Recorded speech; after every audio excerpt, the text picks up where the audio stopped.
Thank you, Mr. Chairman. Thank you, committee members. My name is Alan Lifson. I'm a physician. I'm a professor of epidemiology and community health at the University of Minnesota.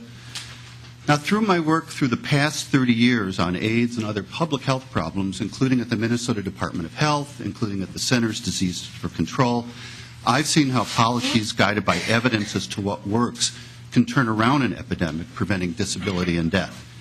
And in reference to 237, the universal background check, I've been asked to briefly review what is the current research on background checks and their public health impact for this committee. So my first surprise when I reviewed this was how the gun industry lobby has really blocked research on the issue of gun safety. For many years, appropriations to NIH and to CDC, which funds most academic research, specifically prohibited use of funds that might promote gun regulations. Congressional amendments prohibit ATF from releasing firearm data to researchers and require destruction of gun purchase records within 24 hours, making them unavailable for study. Despite these barriers, a number of studies have been done, and I'll do my best to summarize for you in the next 2 minutes what I've learned and concluded, and I also have available for the committee a more detailed information sheet about these studies than time allows me to cover this evening. First, the current gun laws do have serious holes in them. A 2000 study by ATF of guns used in crimes, including guns used by felons and used by juveniles, found that the largest number of firearms, over 38%, were traced to purchase either at gun shows or through unlicensed sellers where background checks were not required. A similar investigation found that felons commonly buying and selling guns at gun shows also reported that 1/3 of investigations involved over 50 firearms and 1/10 over 250 firearms. These were not one friend selling a family gun to another friend. These were weapons trafficking networks. Research also reports that gun shows are implicated in scenarios where a straw purchaser buys and hands over guns to juveniles or a felon in exchange for money or drugs, and the lack of documentation from these unregulated purchases makes the gun impossible to trace. Second, although the current law needs strengthening in a number of studies, restrictions have shown benefits. 2 studies found that those with violent misdemeanor convictions or prior felony arrests who were denied handguns were less likely to have subsequent arrests for violent or gun-related crimes. And another study of those who were denied handguns because of domestic violence restraining orders found as soon as the restraining order expired, the demands for guns by these individuals significantly increased. In terms of gun trafficking to criminals, studies report that in states with strong gun purchasing and registration laws, the percentage of guns with in-state origins that were implicated in crimes was less than half that compared to states with weak regulations. Third, multiple national opinion polls show this is what the American people want. In one study, 89% of all respondents, 84% of gun owners, and 74% of NRA members agreed with requiring background checks on all gun sales. Well, finally, public health is not just about statistics, it's about people and it's about names. And in addition to the stories that you've heard this morning and this evening, the story of Ricky Birdsong, a father who was shot in front of his young children, Juan Junyan, a graduate student who was shot on his way to church by the same person who was denied a gun after a background check, who then purchased a weapon from a seller who sold multiple guns without background checks, which were used in a shooting spree against African Americans, against Asians, and against Jews.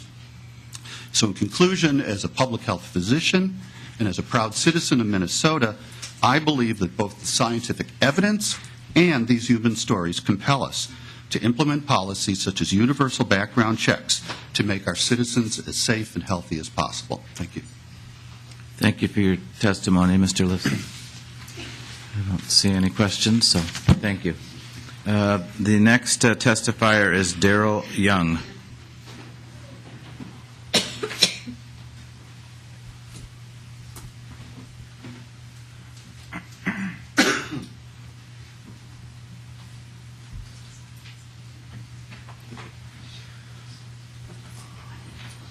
Welcome to the committee. Oh, thank you. Good evening, everybody. My name is Daryl Young, and also I'm here as a Northside resident. Been a Northside resident for the last 30-plus years. I'm a father of one baby girl, and also I'm a family advocate for Emerge Community Development, and also I am a youth violence prevention executive committee member. So the reason why I'm up here is just to testify about how this is a cause and effect for me with my family. I have my niece here, and basically I brought her here because I wanted to witness what this bill could really do for the future of our community. July 25th, 2006, I got a phone call at midnight. Shots were fired, and I thought it was just a joke. I just went outside, and a half a block away from my house was my brother. He was 17 years old. He's dead in the middle of the street. My brother was not gang affiliated. He's not a gang member, none of that. So with that, I found him in the street. The first thing went to my mind was retaliation, but I didn't do that. So the next step for me was to walk into my mother's room, which I brought them from Chicago to bring them from violence, and to wake her out of her sleep at 12:30 in the morning to tell her that her baby is dead. And so with that, it really tore my family apart. I dropped out of school. I stopped doing things in the community that will help lift my community. I was angry. So with people like my niece back here and other young people I work with in my church, Shiloh Timber National Ministries in North Minneapolis, I couldn't stop. And I had to be the voice for them. And so with this bill, it will really, for me, it will really tear apart the future, the next generation. I feel that with this, I'm at a point now where I don't want to have no more kids because the effects that will have on her or my next generation. So I'm really, really here not just for her or my daughter, but for the next generation. And I would like to see that there will be, stronger gun laws. And gun violence has really affected my community. And I'm, at this point, tired of doing funerals. I have done at least 30 funerals in the last 5 years of people who are 18 and under. And I'm just tired of it. I don't know how many people that affects back behind me, but standing in front of you, it affected me and 1,000 more. So thank you. Thank you, Mr. Young, for your testimony. See any questions here? The next testifier is Joan Peterson. Is Ms. Peterson here? Oh, she is.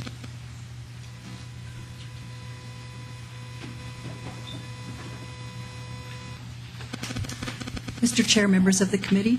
Welcome to the committee. Thank you. My name is Joan Peterson. I have been working on this issue since 1992, since my sister, Barbara Lund, was shot to death by her estranged husband. This is an issue that's very passionate, very important to me and to all of the other victims that I think are sitting behind me, people that I represent who aren't here today. I represent the majority of Americans who are telling us the time is now. After the Sandy Hook Elementary School shootings, everything changed in this country. If we can't do something now about common sense gun legislation to stop the shootings, to stop the funerals that the gentleman who was just before you talked about, then when can we do it? Enough is enough. 90% of Americans are telling us in poll after poll after poll that they want universal background checks. When is the last time you have seen 90% of Americans polled on an issue in favor of one thing? They are telling you to do something. They are telling you doing nothing is not an option. There are too many victims. There are too many shootings. There are too many funerals. There are too many families like mine devastated. It's been 20 years since my sister was shot to death. I haven't forgotten. My family hasn't forgotten. We remember her often. It's a hole that we all have learned to live around. It is not a pleasant thing. We don't want others to have to go through what we have gone through. So I don't see how passing common sense gun restrictions and common sense gun measures that we are talking about here today can hurt anybody. It seems to me that we are going to make our communities safer. We are going to stop the devastation, or at least we're going to try. I think we have to try. We are not trying hard enough. If more guns made us safer, why do we have more gun deaths per capita than any other democratized country in the world? More guns have not made us safer in this country, and I urge you to please consider passing common sense gun legislation. This is a no-brainer to most of the public. So please do this for the sake of the victims. Please stand for what's right. Please stand for common sense, and please stand for the victims. Thank you very much. Thank you for your testimony, Ms. Peterson. Ms. Martens, did you want to testify, or do you have Yes. someone else that? I would Okay. like to testify. I do have someone I'd like to bring up. Okay, and then we'll. Okay, sure. Who's? Please identify yourself for the record, please. Yeah. Thank you, members and Mr. Chair. My name is Leroy Duncan. I am a St. Paul resident, a father of very young children who attend public school here in St. Paul. I'm also a soon-to-be board member with a group called From Death to Life. It's a group here in Minneapolis, and also a organizer with Protect Minnesota. And I really want to address specifically House File 237 and Representative Dabney's bills, House File 238 and 239. So I think my first real concern here as a parent is the idea that any advocate in this state has the right to put guns in public schools, period. I as a father and as a community member and as a citizen of Minnesota, I feel like I have the right to make sure that my kids aren't surrounded by guns. I think there's research that shows nationally that actually guns in homes more often result in accidental shootings and suicides and homicides of family members. And that data is overwhelming, 22 to 43 times more likely. So what that says to me as a father is I absolutely do not trust people I don't know with firearms, with deadly force around my own children. And I believe I have that right as a citizen of St. Paul and Minnesota. And then the other thing I wanted to address was also House File 237. So I consider myself a victim of gun violence. My brother was charged and convicted of murder when I was 13 years old. My brother was 17 at the time. He was not even graduated high school at the time. He, was a brilliant, bright kid. He was my hero. He was my older brother. He was the person that I looked up to. And he and a group of 4 suburban kids here in Minnesota decided that it would be a good idea to rob a store. And what they did was they got a gun, a pistol, a bunch of teenagers. They got in a car, and they went to rob a store. And my brother happened to be the person who went inside the store that day while the other 4 kids hung out outside the store driving the car. And on that day, my brother pulled that trigger, and he became just one of millions of young black men who are incarcerated in this nation. And I lost my hero that day. And the reality is what we're facing as a nation is a crisis. 30,000 lives a year. And each of these lives represent heroes. These are people that drive buses. These are people that have families. These are people who are looked up to, like my brother. And I think that I enjoy, I think it's good that we're all here talking about this, but there's no way we can take this lightly. I think we really need to consider what the message we are sending to young kids all across the state, right? We have an opportunity to act as a state and send a message to these young kids to say that, you know what, these rights come with responsibilities. They're deadly weapons that can change people's lives and their existences forever, not only through the taking of that life, but also through incarceration, right? So, I come into this not only from, working with countless victims through Protect Minnesota, to take numerous different measures, not only policy-wise, but actual community engagement initiatives that are just about educating the public. But I come to this, I come into this really from a perspective of understanding that there are many victims in gun crime as well. So I think that's an aspect of this that we should not forget about, and if we did, we would be missing some critical things. And I just have a little data to show, because I also... Mr. Duncan, quickly, I'm trying to limit to about 3 minutes because there's a lot of people that want to speak here. Absolutely, and I'm very sorry. I just wanted to show this because I come to this, before you as also a young African-American man. So, and I think this is important. So in each year, from 2006 to 2010, homicide was the leading cause of death for African-Americans in this nation, for African-American men. That's 4 years straight that in my community the leading cause of death was gun violence and homicide, right? And then that's not to talk about the massive effect that suicide had. So I just think it's important that we consider the views of many different constituencies and look at this problem on a wide scale. And then, thank you. Thank you for your testimony, Mr. Duncan. Ms. Martens, did you want to testify again? I'd like to speak to the to 237 on something that was raised about gun registration. Okay. I think it's important to understand how gun sales occur at a federally licensed dealer today. This is something that all gun buyers go through currently if they go to a gun store like Gander Mountain. What you do is you go up to the counter, give your name, and the dealer calls the FBI center in West Virginia where the records are checked to see if this person has a felony. That checking is done. It takes about 3 minutes on average.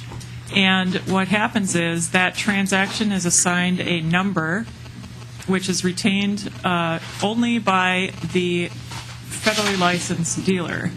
The number is retained by the dealer and the FBI. The FBI is required by law to destroy the record of the background check within 24 hours. This is why a background check is not the same as gun registration, and I think that's an important thing to point out. So if the gun is traced to a crime, what occurs is the FBI needs to call the dealer and find out who purchased that gun originally. And one of the problems that we face in those situations is that if the original buyer has sold the gun to someone else, we have no idea who that was. We have no way of tracing any kind of number. And I think that the real-life effect of that is we do not know who killed Terrell Mays, the 3-year-old who died in Minneapolis.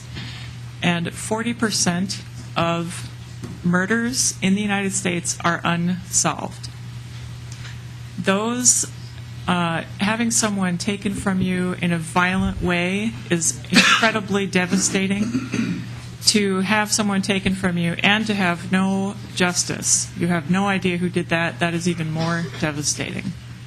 And I think I would like to close with the thought that we have many rights in our society, and one of those rights is to live safely in your own community, to drop off your kids at school and feel that they are safe, and to not be faced with the thought every hour of the day that someone is going to come after you with a gun. I don't think that we should have to live that way, and I don't think that we should. I think it is telling that our country has a 20 times higher homicide rate than other industrialized countries, gun homicide rate, than other industrialized countries. I don't think we should have to put up with that. And the only way that we're going to address that is to get serious about keeping guns out of the hands of criminals and to distinguish and to recognize that the use of a gun in self-defense is extremely rare. It is far outnumbered by homicides and suicides and accidental deaths. In Minnesota, we have about 350 gun deaths on average each year. 3/4 of those are suicides. I think it's important to bear in mind that a gun does not make you safer in your home. And I think that that should also be borne in mind while we consider how to keep guns out of the hands of criminals. So I thank you for your time. Thank you, Ms. Martens. Okay, I guess we have two lines here. I don't know how this started, but I guess we'll just alternate. How about that? So, sir, why don't you introduce yourself, and then we'll take my right side. Mr. Chairman, members of the committee, I'm Andrew Rothman, representing the Gun Owners Civil Rights Alliance. I think that we need to be honest when we look at these numbers. The first thing is that Ms. Martens talked about 30,000 gun deaths a year, but we're talking about 8,500 murders. The rest are suicides. And while suicide is truly horrible, there's no evidence that suicidal people will not make a substitution for another means of suicide. In Minnesota, we had 91 murders last year. In 2011. The 2012 numbers aren't out yet from the BCA. 91 murders. That's less than half of the murders that we had in 1995. The number of guns in this country is hugely larger. The number of guns in this state is hugely larger. Minneapolis has 7% of the population of Minnesota. Minneapolis had 41% of the murders in 2011. We don't have a gun problem. We have a gang problem. We have a criminal problem. 80%, studies have found, 80% of those who are murdered are themselves criminals, serious criminals. The vast majority of murders in this country are criminals killing each other. The gentleman who spoke before spoke of his brother, the perpetrator, as another victim of gun violence. I don't understand that. I really don't. And while I have sympathy for this poor gentleman who lost his hero, that was the result of his brother's poor choices. That was not a result of me or of Joe or of any of these other hundreds of gun owners who came out here today. We're not here to take the blame for the actions of criminals. Let the criminals take the blame for the actions of criminals. And why don't you guys focus on those criminals and not the law-abiding? When we speak of these unlicensed transfers, when we talk about these unregulated transfers, is there any member of this committee that thinks that a gang member or a drug dealer or a murderer is going to go down to the gun store and submit to one of these background checks? Are they going to break one more law? All you will be doing is putting an additional impediment in front of all these folks who are not breaking any laws anyway. Thank you for your testimony, Mr. Rothman. Let's take the gentleman over here on the right.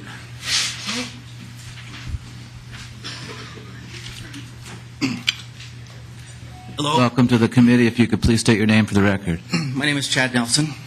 I'd like to thank the panel and the system for allowing me to make a short little statement. My name is Chad Nelson, and I am a disabled veteran.